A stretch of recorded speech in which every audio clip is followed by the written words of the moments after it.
Mehul Choksi has gone missing in Antigua and Barbuda, a man wanted in India. I'm being joined by the Prime Minister of Antigua and Barbuda, Gaston Brown. Many thanks for joining us, Mr. Brown, over here on India Today. Indeed, a pleasure. If you could just share with us details of what really happened and what are the police authorities of your country really reporting on the matter? Right, so we had a report, or at least the police got a report from someone ostensibly who is part of Mr. Choksi's household, confirming that he went missing for perhaps about a 24-hour period. That obviously would have surprised all of us because, as you know, he has two matters before the courts of Antigua and Barbuda. One is the revocation of his citizenship, and the other is for his extradition back to India. Now, within recent times, he had agreed for his cases to be expedited. He went as far as switching his attorney to Mr. Edward Fitzgerald QC, a well-known and celebrated criminal lawyer in the UK. So he has been stridently fighting the extradition as well as the revocation of his citizenship. I must say here, though, that in as much as there has been a missing persons report, we really do not have any reliable information that he has fled the country, even though some people are speculating that he may have. Now, our Stratcom has issued a missing persons report, and it is currently been shared with Interpol to make sure that we have global capture just in case he turns up in another country. And I know, too, that India would have issued a red notice report to Interpol as well, which means that on the basis that he turns up in another country, they should be able to apprehend him. So we continue the legal action against him because we are anxious, we are eager to have him extradited to India. We do not wish to have him here. He really brings no value to our country, and we are cooperating fully with the Indian government to have him extradited. Well, Prime Minister Brown, you just mentioned that there is an Interpol notice, and Indian authorities surely would have gotten in touch with Interpol as well. In terms of cooperation between India and your country, what's the kind of communication that has taken place after Choksi went missing? Well, I held discussions up to this morning with the Indian ambassador to Antigua and Barbuda, the High Commissioner, to be precise, to Antigua and Barbuda. He's actually stationed in Guyana. We spoke, so he's fully aware of the circumstances, and we have pledged to cooperate with each other to try and locate him and eventually to have him apprehended and extradited to India. So again, there's full cooperation between the two countries. Well, the laws of the land would apply to Mehul Choksi, but there are two cases. One is that of extradition, Prime Minister Brown. The other one is of the case of documentation for citizenship within Antigua and Barbuda. Now, with him having gone missing, if at all he's traced back, and if you know where he is, if he's not in the country and he's fled the jurisdiction of Antigua and Barbuda, would this then mean a case well enough for you to revoke his citizenship? Oh, absolutely. We can always get judgment in absentia. And if he indeed has fled the country, if he's not in our jurisdiction, then obviously India will then need to get whichever country he may be in to cooperate with India to have him extradited, which means that the process probably may have to start afresh. But again, we don't have any reliable information that he has fled the country, and law enforcement, they are still scouring the island and using intelligence to try and locate him if indeed he's still on the island. Now, we've also checked with our airport authority, and there's no information that there was any flight leaving Antigua and Barbuda, in which he would have been a passenger, and also even speculations that he would have flown from here to Cuba. That is certainly not true. There's no such flight plan that was filed by any aircraft landing here in Antigua. So if perchance he had absconded, it would have had to have been by some form of sea vessel, possibly a boat. Right.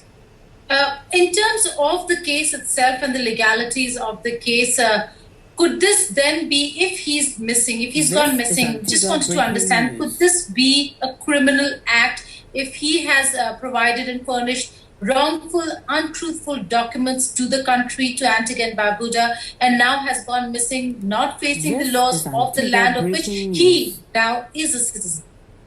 Well, it is certainly unlawful for him to file false information to acquire citizenship, and it's on that basis that we have proceeded to revoke his citizenship.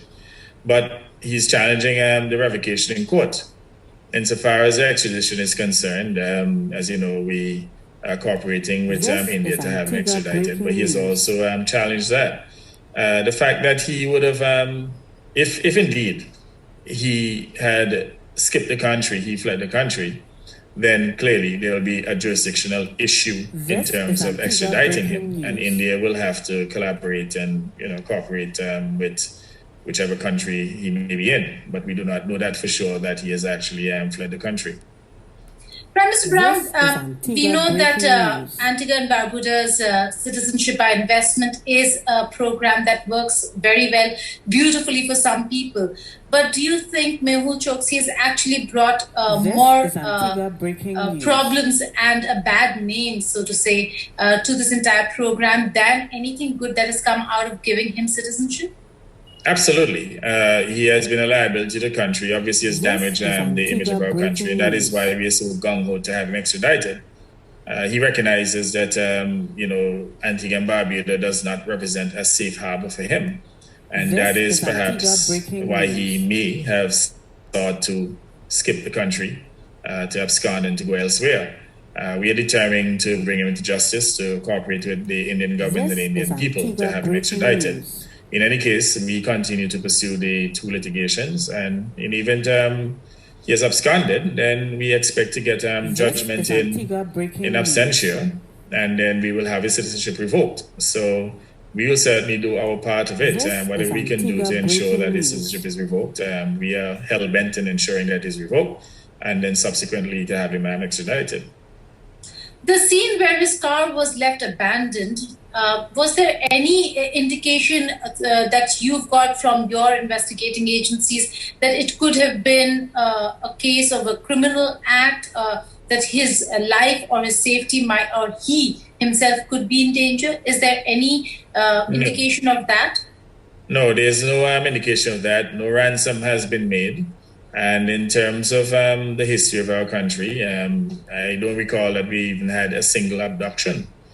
So this country is relatively safe and peaceful. So it stands to reason that he may have acted on his own volition.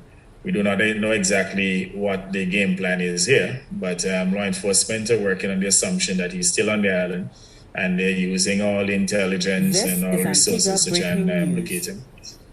Could it be because he himself has presumed that there is too much of diplomatic cooperation between India and Antigua and Barbuda for him to consider the country safe and have his continuance of stay in the country? Evidently, he knew that there was absolutely no cooperation. We made it abundantly clear from the onset that he's a crook, that we don't want him in our country, and that our intention was to have him extradited at the soonest possible date. But evidently, he has used the court system to stop the revocation of the citizenship and the extradition. But he knew ultimately that as soon as he would have exhausted those legal actions, that we would have acted and to have him extradited. Final question, Prime Minister Brown. This has to do with the fact that there has been a lot of diplomatic engagement between the two countries, an unprecedented kind of engagement after Mehul Choksi. We've not seen the kind of cooperation in the past between these two countries, including when it comes to vaccine diplomacy. 5 lakh doses of vaccine was sent to Antigua and Barbuda from India. In many ways, then people would say that these are foreign policy decisions impacting or strategic interests, keeping that in mind, impacting decisions of the Indian government to send vaccines to countries, particularly in Antigua and Barbuda, where there is an interest in ensuring that there is cooperation on other fronts? Well, India is now an advanced developing country, and I have no doubt that based on the type of exponential growth that we have seen in the Indian economy, that very shortly India may probably rank within the top maybe 3-4 economies within the world. And from that standpoint, it's important for India to continue to expand its reach. And I think that Prime Minister Modi has been doing a great job in terms of expanding the foreign policy influence of India. In fact, the Caribbean region has been very, very impressed and grateful for the 500,000 vaccines that were extended to the Caribbean region. And those would have helped to literally save tens of thousands of lives here in the Caribbean. And I can tell you that it is easily one of the most important acts of or impressive acts of benevolence that we've seen for the last century by any leader.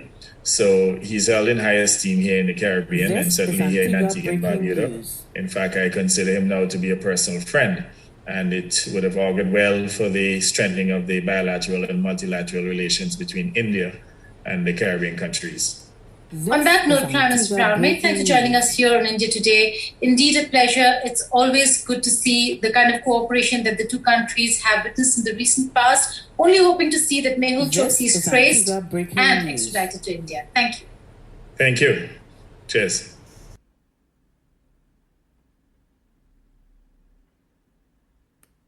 This is Antigua Breaking News.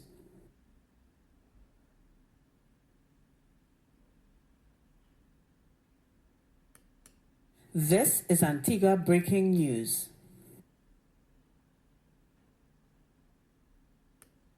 This is Antigua Breaking News.